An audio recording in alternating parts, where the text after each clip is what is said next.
Bueno, yo estuve hace un par de años aquí, hicimos un taller de química, uno de los estudiantes que están ahí adelante, y ahora les voy a presentar, digamos, un trabajo que estoy realizando en la Universidad de Glasgow, donde estoy realizando mi doctorado en química. ¿Ya? Perdón porque la presentación la tenía en inglés, pero lo que pasa es que venía de vacaciones, esa es la intención. Y me tocó dar esta presentación, así que la presentación va a ser en español, pero las diapos están en inglés. ¿Ya? Espero que no haya problema con... No, todo bien. Bueno, entonces les voy a presentar hoy día, bueno, igualmente voy a comenzar dándoles un paso, digamos, desde mi investigación de pregrado que hice en la Universidad de Concepción, que fue, digamos, la fuerza motora para decidir mi tema de doctorado, ya que está relacionado con el tema energético. Después voy a hablarles un poquito de lo que estoy haciendo actualmente en la Universidad de Glasgow, para ya terminar con algunas reflexiones y también algunos datos de mi estadía en el Reino Unido. ¿Ya? Entonces, la pregunta es, ¿por qué química? ¿Ya? Y me pidieron que aquí fuera un poco, que comentara con ustedes, digamos, el hecho de qué me llevó a mí a estudiar química, por qué no estudié otra cosa. ¿Ya? Y esto es un tema bien personal, digamos. Cuando yo, digamos, crecí en la sexta región, en un pueblo que se llama La Estrella, ¿ya? Que era una escuela básica, solamente llegaba hasta octavo. Y después, por motivos de trabajo de mis padres, nos toca venirnos a Chillán. Yo recuerdo muy bien que cuando llegué, digamos, del campo, porque era una escuela rural, llegué, digamos, a Chillán, que era para mí una ciudad gigante, y la primera clase que me toca era de ciencias naturales. Y justo ese día tocó la coincidencia de que tocaba ir al laboratorio. Y yo recuerdo que vi cosas que jamás en la vida había visto antes. Digamos, yo acostumbrado solamente vivía en el campo. Y desde ese momento que me enamoré. Me enamoré de la ciencia en general y de la química en particular, digamos. Y el amor todavía no se me pasa. Así que todavía sigo enamorado de lo que estoy haciendo. Y también, bueno, más adelante, porque después en primero medio, o no, miento, en segundo medio que se elige especialidad, ¿no es cierto? Sí. Entonces, claro, eso también depende mucho del profe que uno tiene. Yo tuve la suerte de tener muy buenos profes, y que para mí fueron una especie de maestro, digamos. Yo recuerdo un profesor de química que tuve y también un profesor de física, que fueron las personas que a mí me inspiraron para estudiar química. ¿Ya? Entonces, ¿por qué química? Es básicamente por una experiencia personal. Ahora, les voy a hablar un poquito de, solamente como dato curioso, no sé si ustedes sabían, pero si uno coloca Chile, el territorio chileno, sobre Europa, va desde el mar Mediterráneo hasta el norte de Suecia.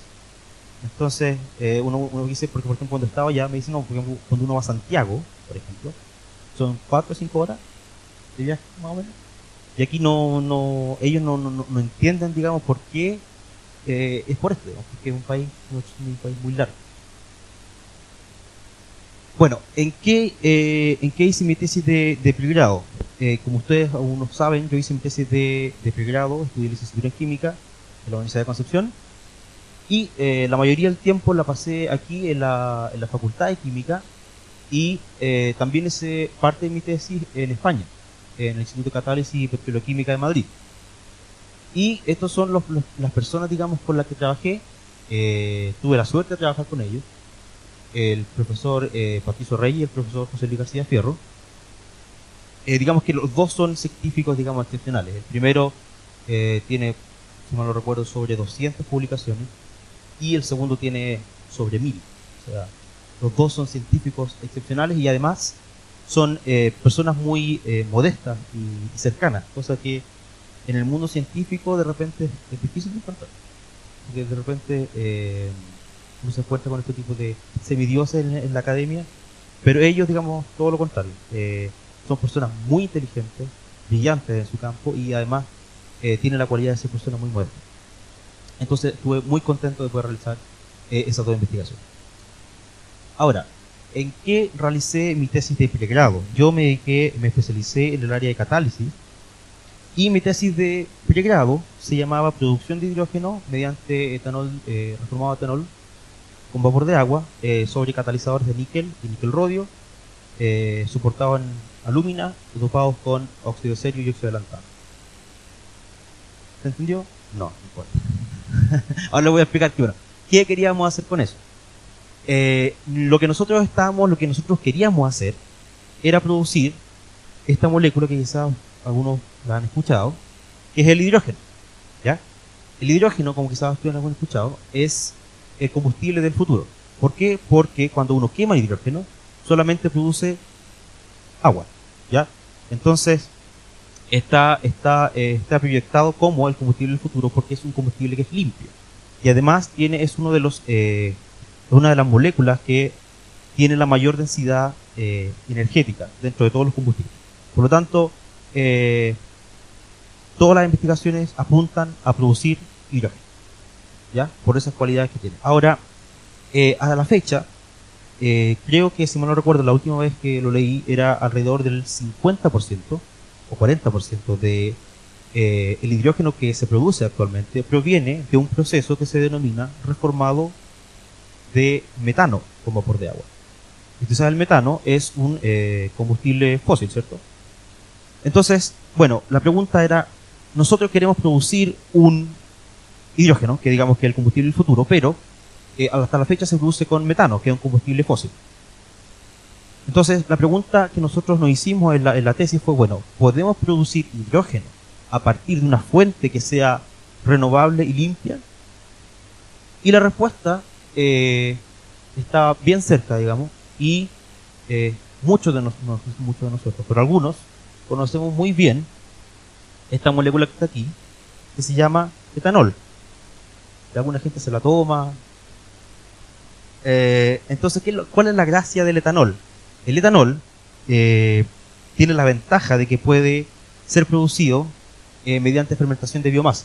O sea, es un recurso renovable. Por ejemplo, el vino, ustedes ven las viñas, y las viñas las producen todos los años. O sea, es algo renovable. El etanol se puede producir mediante distintas fuentes renovables. Y además, si ustedes miran la molécula de etanol, posee 6 átomos de hidrógeno. Por lo tanto, se puede producir una gran cantidad de hidrógeno a partir de ahí.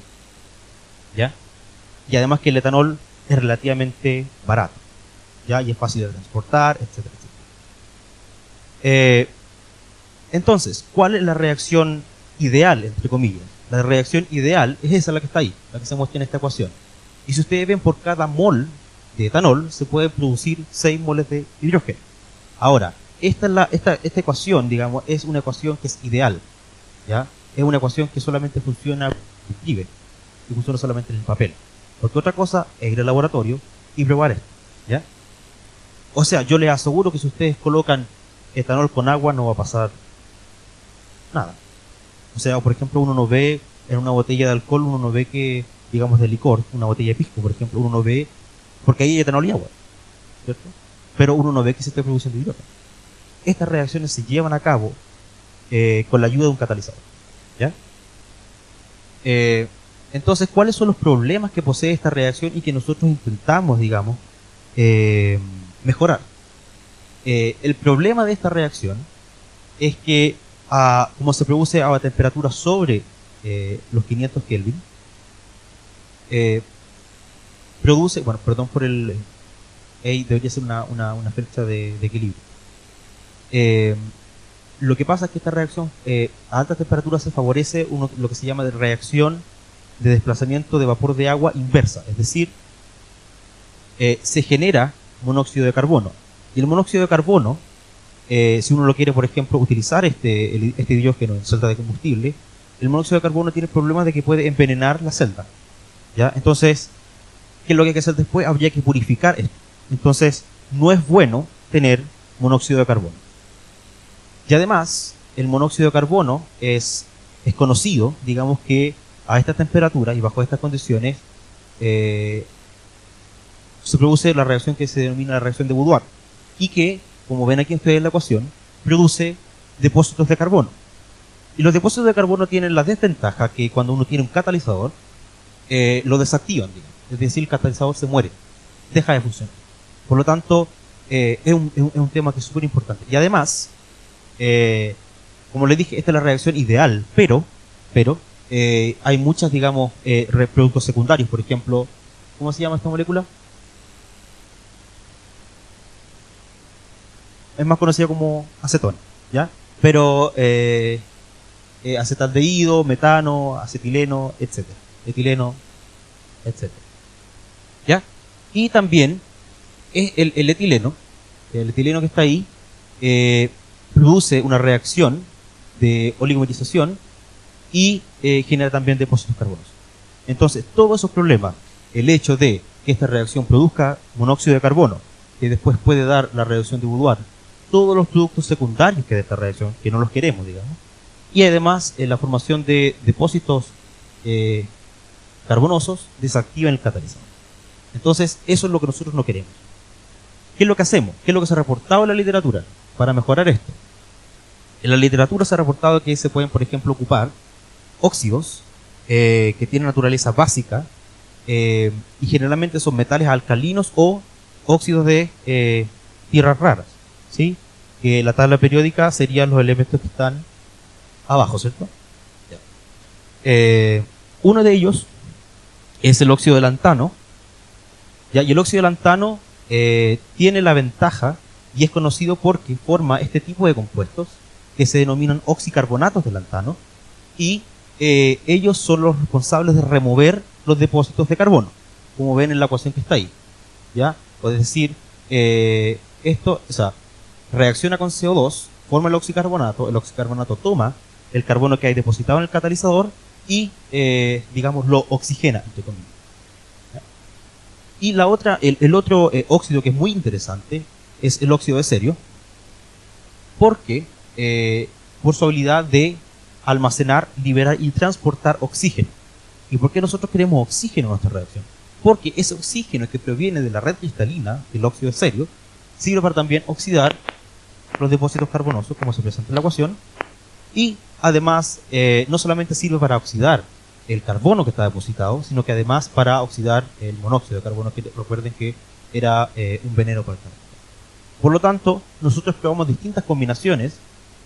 Nosotros ocupamos un soporte que se llama, y que es el que está en mayor cantidad, pero a ese soporte le agregamos ciertas cantidades de óxido de cerio y de óxido de lantano para, por ejemplo, reducir la acidez y aumentar, por ejemplo, también la movilidad de oxígeno.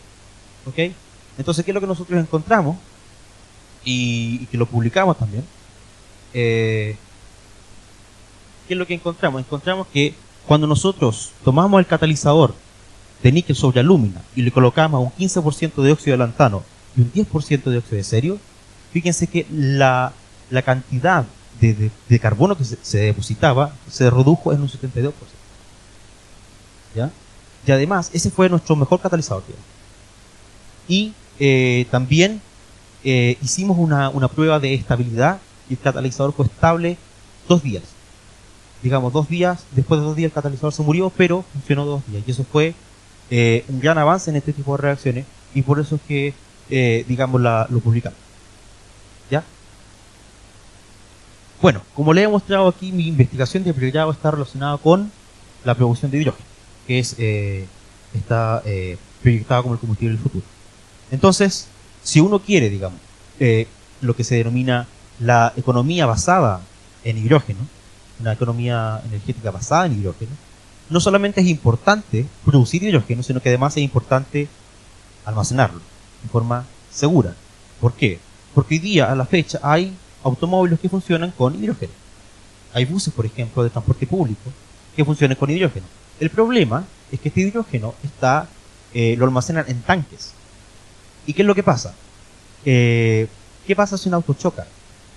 ¿Qué pasa si hay un auto que lleva un tanque de hidrógeno y el auto choca? No solamente va a explotar el auto, sino que van a explotar varios autos alrededor. Y eso no es bueno, ¿ya? Para nadie. Entonces, yo me pregunté, bueno, ya me dediqué a producir hidrógeno aquí, entonces, ¿qué hay del almacenamiento de hidrógeno? Esa fue la primera pregunta que yo me hice cuando estaba terminando de escribir mi tesis. Y la otra pregunta viene del hecho de que Chile es uno de los países que tiene las mayores reservas de litio. Es el segundo país que en el mundo que posee las mayores reservas de litio, y es el primer país, junto con Australia, que posee las mayores reservas de litio, perdón, el mayor productor de litio alrededor del mundo. Segundo en reservas y primero junto con Australia en producir litio alrededor del mundo. Entonces yo dije, bueno, sería interesante también estudiar este tipo de materiales, teniendo en cuenta que en Chile hay harto litio y no estamos haciendo nada con él. ¿Ya? Entonces tuve la suerte de encontrar el grupo del profesor Gregory, ¿ya? Que es el grupo de química de estado sólido. Digamos. Y ahí hoy día estoy haciendo un doctorado. Y tenía la ventaja de que iba a poder matar dos pájaros de un tiro. ¿Por qué? Porque yo quería trabajar en almacenamiento de hidrógeno en estado sólido y también quería trabajar en baterías de ion litio. ¿Qué es lo que qué es lo que están haciendo los grupos de investigación? Lo que hoy día estamos pensando es, bueno, el hidrógeno no lo queremos almacenar en un tanque. Lo que sí podemos hacer es tomarlo y dejarlo de manera más segura, almacenarlo en un sólido. Entonces este sólido, las propiedades que va a tener, o que tiene que tener, es que pueda almacenar, pueda absorber, entre comillas, el hidrógeno de manera fácil, pero también pueda liberarlo de manera fácil para que vaya, por ejemplo, directamente a una celda de combustible. Ahora, hay dos tipos de almacenamiento de hidrógeno. Está el almacenamiento de forma física y el almacenamiento de forma química. Yo me especializo en el almacenamiento de forma química. Entonces, ¿qué es lo que estoy haciendo ahora, específicamente? Ahora lo estoy trabajando en baterías de ion litio. Es que, digamos, las baterías de ion litio están en todas partes. En los teléfonos, en un laptop, etcétera, etcétera. Entonces, ese es un esquema bien simple, digamos, que lo publicó el padre de las baterías, John Goodenough, que él fue, digamos, el que creó, digamos, básicamente los electrodos para las baterías de litio. ¿Ya? Y todavía está vivo, y todavía publica. Entonces, este es un esquema más o menos de cómo funciona una batería de litio. Una batería, una celda electroquímica, en realidad está formada por dos electrodos y un electrolito. ¿Ya? El electrodo generalmente es de grafito, estos se denominan electrodos de intercalación, porque si ustedes ven, los iones se intercalan dentro de la estructura, y el cátodo generalmente es un óxido de litio y otro metal. ¿Okay? Y entre medio hay un electrolito que es el encargado de conducir los iones, y generalmente es una sal de litio disuelta en un solvente orgánico. ¿Ya? O también hay electrolitos que son de tipo polimérico, que se impregna una sal en un polímero. Entonces, ¿cuál es el problema? Digamos, las baterías de litio son genial. O sea, hoy día no podríamos imaginar la tecnología sin las baterías de litio. O sea, no podríamos imaginar, por ejemplo, un laptop sin una batería de litio, un teléfono sin una batería de litio. ¿Cuál es el único problema? Y que ha salido a veces en las noticias, que un teléfono se incendia, por ejemplo, un computador se incendia. ¿Por qué? Porque cuando usted tiene su batería, la sobrecarga, o la batería tiene un cortocircuito, como tiene un solvente orgánico, es inflamable, explota. ¿Ya? Entonces, ¿qué es lo que se quiere hacer, digamos, hacia dónde se quiere apuntar? Es, bueno, ¿por qué no creamos un material sólido que sea capaz de conducir iones? Y eso entra a todo el mundo, digamos, de los electrolitos conductores iónicos, digamos, de estado sólido. ¿Por qué? Porque estos electrolitos, digamos, van a tener, lo más importante es que van a ser mucho más seguros, van a tener mejores propiedades mecánicas y térmicas, y también van a tener, eso digamos, ¿qué es lo que tiene que tener este electrolito? Aparte, tiene que tener una buena conductividad. Entonces, ¿qué es lo que estamos buscando hoy día? Es encontrar este material que suena como la piedra filosofal, de que sea capaz de reemplazar una sal de suelo. ¿Ya? Entonces ahí, digamos, ¿por qué, por ejemplo, no sé si ustedes han visto, generalmente en los aeropuertos, se dice que, digamos, uno tiene que fijarse de que si la batería, por ejemplo, del laptop está dañada, porque eso es un peligro de incendio. Y ahora les voy a contar, finalmente no les quiero digamos, ir en tanto detalle en el tipo de material que estoy trabajando porque me tomaría si yo, un poco tiempo y además quizás para algunos de ustedes va a ser un tema muy profundo, pero quiero hablarles un poquito más de, digamos, de la experiencia de estar en la Universidad de Glasgow. La Universidad de Glasgow es una universidad que se fundó en 1451, digamos, antes de que se descubriera América ya, digamos, estaba ya la universidad. Algunos detalles, digamos, les voy a contar algunos pequeños detalles sobre esta institución. Por ejemplo, se dice de que la escritora de Harry Potter se inspiró en este edificio para escribir sobre Hogwarts. Es la cuarta universidad más antigua de Escocia, perdón, del Reino Unido, es la segunda más antigua de Escocia. La primera es la Universidad de St. Andrews, que es una universidad escocesa. Después no recuerdo si es que viene Cambridge o Oxford, y después viene la Universidad de Glasgow en la antigüedad. ¿Ya? Y aquí los voy a preguntar si es que reconocen, probablemente no, algunos de estos personajes, que fueron, digamos, estudiantes o profesores destacados de la universidad. El primero, yo sé que al menos lo han escuchado, su nombre es William Thomson, más conocido como Lord Kelvin. Digamos, la escala absoluta de temperatura, que la creó él fue un estudiante y profesor de la Universidad de Glasgow, hasta que se murió. ¿Ya? El segundo personaje, quizás no es muy conocido en ciencias, pero sí en economía, es Adam Smith, que es el padre de la economía moderna, digamos, el padre de la economía del libre mercado. Y de hecho muchos estudiantes se van a la Universidad de Glasgow por su escuela de negocios, porque ahí está el padre de la economía. El tercero que está aquí es James Watt. Watt trabajó, ingeniero, ¿cierto? Trabajó también en la Universidad de Glasgow por un par de años. El personaje que está aquí es un químico, digamos. Él recibió el premio Nobel en química por el descubrimiento de los gases nobles, William Ramsay. ¿Okay? Y este personaje que está aquí es Frederick Soddy, que es uno de los padres también del estudio de química nuclear. De hecho, el concepto de isótopo, cuando por ejemplo ustedes estudian química nuclear, el concepto de isótopo se acuñó en la Universidad de Glasgow por esta persona. ¿Ya? Y finalmente aquí vemos a Joseph Black, que fue uno de los padres de la química moderna y que descubrió el dióxido de carbono.